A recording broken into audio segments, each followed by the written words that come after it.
Hi.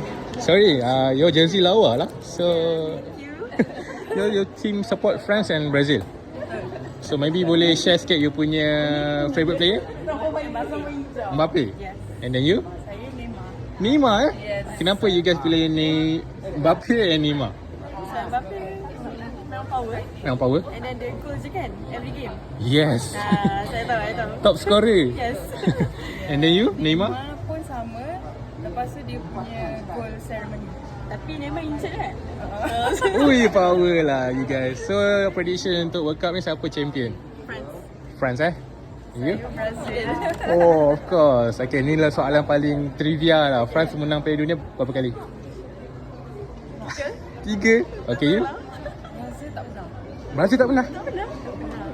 Pernah kan? Pernah. Pernah.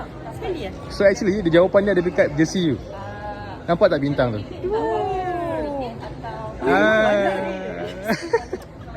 Okay. Now you know kan? Alright. Thank you. All the best. Good luck France and Brazil. Tapi saya rasa France. Kan? France kan? Brazil. France or Eh. Argentina? Argentina. Alright, thank you. Have fun.